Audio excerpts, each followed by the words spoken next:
तो भाई चलिए आज फिर हम लोग सीखना स्टार्ट करते हैं, ठीक है। तो मैंने जो है आप लोग को वर्ब के बारे में बताया था, ठीक है। उसके दो टाइप्स जो होते हैं, मेन वर्ब और ऑक्सिलरी वर्ब, उसके बारे में बताया था।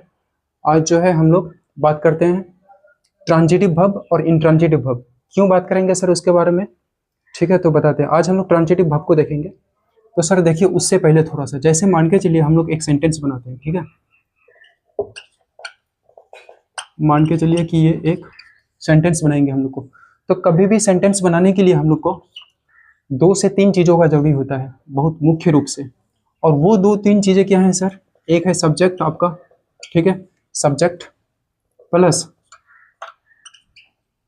वर्ब प्लस ऑब्जेक्ट, या हम लोग यहाँ पे कॉम्प्लीमेंट रखते हैं, ठीक है।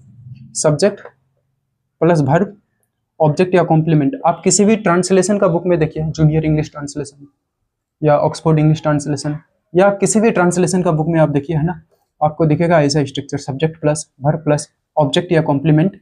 या कभी कभी ऐसा भी देखता है, दे देते हैं उन लोग, देखेगा मतलब सब्जेक्ट प्लस वर्ब प्लस, उसके बाद यहाँ से जो है ऑब्जेक्ट और कॉम्प्लीमेंट को हटा के उन लोग लिख देगा कि other words, other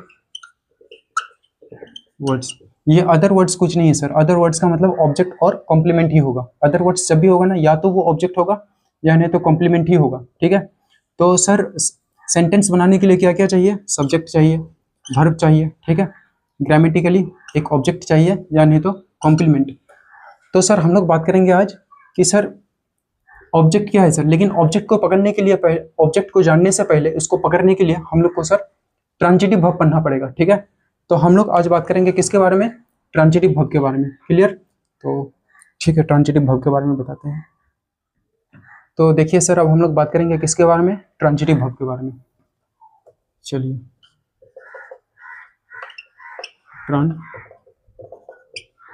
transitive verb.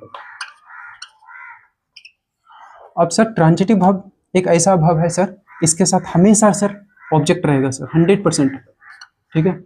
ये हमेशा अपने साथ ऑब्जेक्ट लेगा सर, यानी कि इसको ऑब्जेक्ट का जरूरत होगा, ठीक है। बिना ऑब्जेक्ट का ट्रांजिटिव वर्ब सर वो नहीं होगा फिर। तो सर यहीं से हम लोग एक डेफिनेशन इसका बना लेते हैं कि ट्रांजिटिव वर्ब क्या है। ये जो ट्रांजिटिव वर्ब है सर, ये क्या है? तो सर इट, इसको किसका जरूरत है? ऑब्जेक्ट का, ठीक है। डेफिनेशन कई प्रकार से हम लोग लिख सकते हैं, बट हम लोग सबसे इजी डेफिनेशन लिखेंगे, it requires, it requires an object, it requires an object to complete its sense, ठीक है। it requires an object to complete its sense, यानी कि इसको एक सर ऑब्जेक्ट का जरूरी पड़ेगा इसके मीनिंग को पूरा करने के लिए, ठीक है, इसके सेंस को पूरा करने के लिए। it requires an object to complete its sense या मीनिंग, ठीक। सर एग्जांपल में देखिए, जैसे है ना सर, एक ऑब्जेक्ट का जरूरी पड़ेगा क्या करने के लिए? सेंस को पूरा करने के लिए, ठीक है, कंप्लीट करने के लिए। तो सर जैसे एग्जांपल में हम लोग लेते हैं, एग्जांपल में क्या है सर? जैसे कि मान के चलिए कि सुंदर, इंग्लिश में ही लिखते हैं, ठीक है। इंग्लिश सीखना चाहते हैं ना, तो मोटा मोटी आप लोग इंग्लिश का ही एग्जाम्पल यूज कीजिए, इंग्लिश को ही मतलब रेगुलर लाइफ में ज़्यादातर यूज कीजिए, ठीक है। हिंदी छोड़िए सर। जैसे सुंदर किल्ड अ टाइगर, सुंदर किल्ड अ टाइगर। तो सर यहाँ पे अब देखिए आप लोग, यहाँ पे वर्ब पकड़िए कि वर्ब क्या है सर। तो यहाँ पे वर्ब क्या है सर? किल मतलब मारना होता है ना। तो सुंदर किल्ड, सुंदर ने मारा। हिंदी में सर देखिए, सुंदर किल्ड, सुंदर ने मारा, क्या मारा? एक टाइगर को मारा सर। सुंदर किल्ड अ टाइगर, यानी कि सुंदर ने मारा, तो क्या मारा सर? एक टाइगर को मारा, है ना। तो यहाँ पे सर ये जो वर्ब है सर, वर्ब से ही हम लोग सवाल करेंगे, ठीक है। ये जो वर्ब है, वर्ब से हम लोग क्या करेंगे?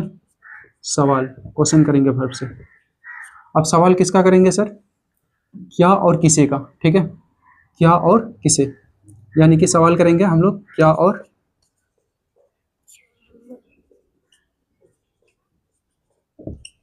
किसे का, जिसको सर इंग्लिश में हम लोग क्या बोलते हैं, व्हाट और हुम। ठीक है, व्हाट या हुम बोलते हैं। व्हाट मतलब होता है सर क्या, हुम मतलब किसे। तो देखिए सुंदर किल्ड अ टाइगर। अब सर हम लोग ये जो किल मतलब मारना होता है सर, हम लोग पढ़ चुके हैं वर्ब क्या होता है। ठीक है, हम मान के चलते हैं कि जो पहले वाला लेक्चर है आप लोग देख चुके हैं, यानी कि सब्जेक्ट क्या होता है, वर्ब क्या होता है। ठीक है, ये सारी चीजें सर, तभी नहीं इस लेक्चर को आप लोग देख रहे हैं। जैसे मान के चलिए कि सुंदर किल्ड अ टाइगर है ना एग्जाम्पल, तो यहाँ पे हम लोग वर्ब से सवाल करेंगे। सब वर्ब से सवाल क्या करेंगे, क्या मारा। देखिए किल मतलब मारना ना, यहाँ पे किल्ड है तो मारा, तो क्या मारा, जवाब मिल रहा है सर टाइगर जवाब मिल रहा है क्या, कि एक बाघ को मारा या टाइगर को मारा। ठीक है, सुंदर किल्ड अ टाइगर, क्या मारा, व्हाट, है ना, क्या मारा। तो हम लोग को क्या जवाब मिल रहा है कि एक टाइगर मारा। जब हम लोग किल्ड से सवाल पूछे, किल्ड मतलब वर्ब से सवाल किए कि भाई क्या मारा, सुंदर ने तो मारा लेकिन क्या मारा, तो एक टाइगर को मारा। तो ये टाइगर जो है सर, जब भी जवाब मिल जाए हम लोग को, यानी कि वर्ब अगर सवाल का जवाब अगर हम लोग को दे दे, ठीक है, जो भी एक्स्ट्रा वर्ड वर्ब के साथ आए, ठीक है, वो मैचिंग कर जाए अगर वर्ब के साथ, वर्ब अगर सवाल का जवाब दे दे, तो उसको ही हम लोग क्या बोलेंगे, ऑब्जेक्ट। तो ये है सर हम लोग का ऑब्जेक्ट। ठीक है, इसको ही हम लोग क्या बोलते हैं, ऑब्जेक्ट।